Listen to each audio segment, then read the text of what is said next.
नमस्कार दोस्तों, आपका बहुत बहुत स्वागत है आपके अपने चैनल मेरा सफर में।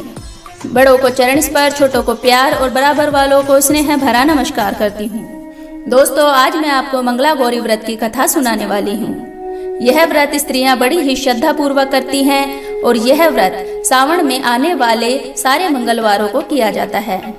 आज की कथा 2 भाग में है। पहला भाग। एक राजा के 2 रानियां थी। बड़ी रानी का नाम दुहाक था, छोटी रानी का नाम सुहाग था। छोटी रानी व्रत, उपवास, नियम धर्म सब कुछ करती। बड़ी रानी को यह सब पसंद नहीं था। छोटी रानी शांत स्वभाव की व दयालु थी। बड़ी क्रोधी स्वभाव की थी। छोटी रानी ने मंगला गौरी का व्रत किया और डोरा लिया। बड़ी रानी को किसी बात पर क्रोध आ गया तो उसने छोटी रानी का डोरा तोड़ दिया। इस कारण वह पागल हो गई।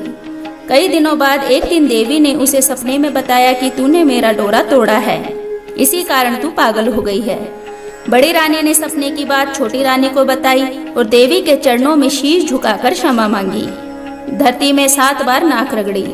फिर दोनों रानियों ने मिलकर सावन मास में आने वाले मंगलवार को मंगला गौरी का व्रत किया। पूजा करी, कथा सुनी, डोरा लिया। हवन और ब्राह्मणों के जोड़े जोड़ी जिमाए। नगर में ढिंडोरा पिटवाए कि सब कोई मंगला गौरी का व्रत करें। व्रत शुरू करने के बाद विघ्न न डाले। व्रत पूरा करे, विधि विधान सहित कहानी सुने व कहे। सुनने वाले और हुकार भरने वालों को मंगला गौरी व्रत का पूरा फल मिले।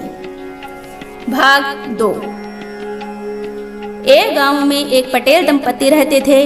बहुत संपन्न थे किंतु सुखी नहीं थे क्योंकि उनके कोई संतान नहीं थी। एक दिन पटेल दंपति के घर साधु आए। पटेल दंपति ने उन्हें बड़ी ही आव भगत से भोजन कराया। भोजन के उपरांत उन्होंने अपनी व्यथा और कथा साधु महाराज को कही। साधु महाराज ने उन्हें मां पार्वती का जप करने के लिए कहा। यह सुनकर पटेल दंपति ने दूसरे दिन से ही माता पार्वती की सेवा, पूजा और व्रत करना शुरू कर दिया। व्रतों के पूर्ण होने पर माता पार्वती ने उनको वरदान मांगने को कहा। उन्होंने माता पार्वती से पुत्र होने का वर मांगा। माता पार्वती ने कहा, वत्स, तुम्हारे भाग्य में संतान सुख नहीं लिखा, किंतु तुमने मेरी सेवा पूजा की और मुझे प्रसन्न किया। इस कारण मैं तुम्हें 21 वर्ष की आयु वाला पुत्र देकर तुम्हें बांझपन के दोष से मुक्त करती हूँ। माता पार्वती ने कहा कि इस मंदिर के सामने जो आम का वृक्ष है उसका एक फल तुम्हारी पत्नी को ले जाकर खिला देना, इससे तुम्हें एक पुत्र की प्राप्ति होगी। पटेल आम के पेड़ से कैरी तोड़ने के लिए पत्थर मारने लगा। वहां एक गणपति जी की प्रतिमा भी स्थापित थी।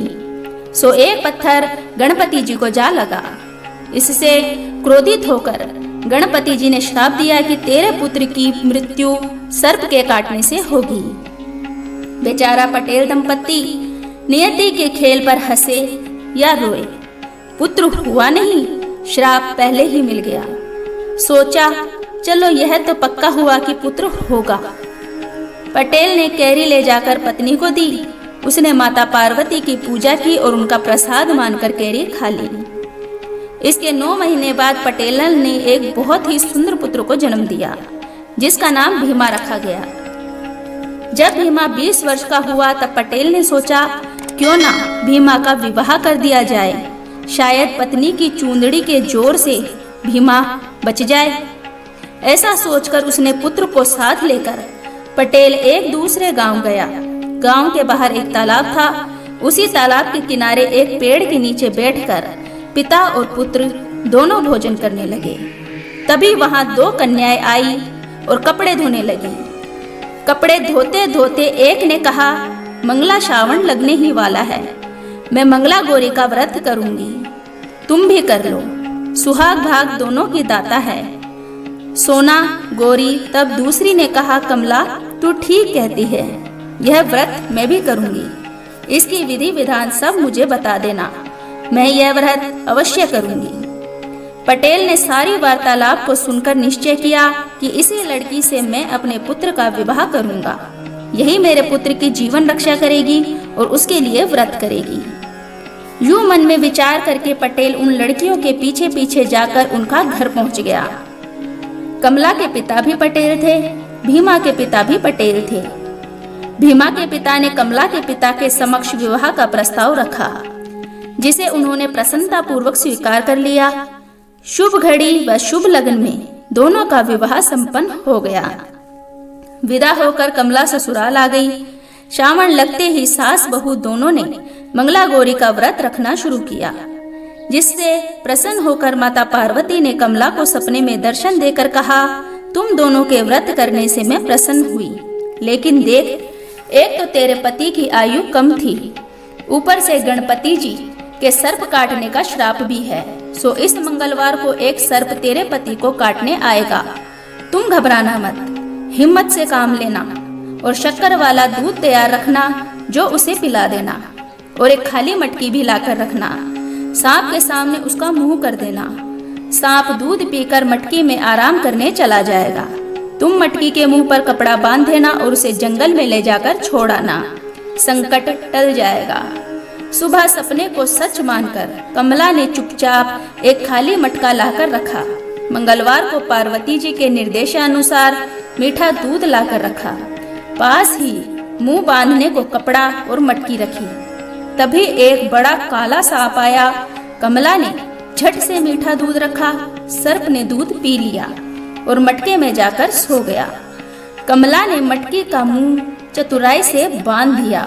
सुबह उठकर यह सारी बात सबको बताई और सर्प को जंगल में छोड़ आए। सर्प मटकी देखकर पटेल दंपत्ति को विश्वास हो गया कि उनके पुत्र जीवन की रक्षा हो गई है।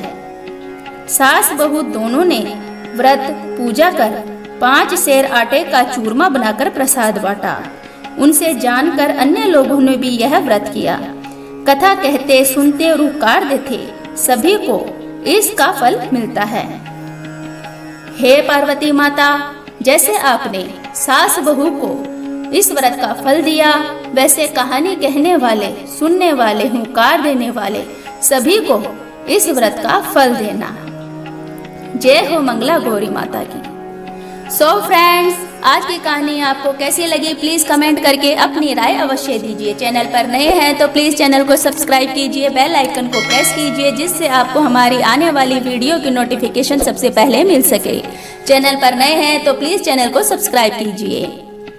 ऐसी ही कथा कहानियां सुनने के लिए चैनल के साथ बने रहिए। मिलते हैं नेक्स्ट वीडियो में, तब तक के लिए धन्यवाद।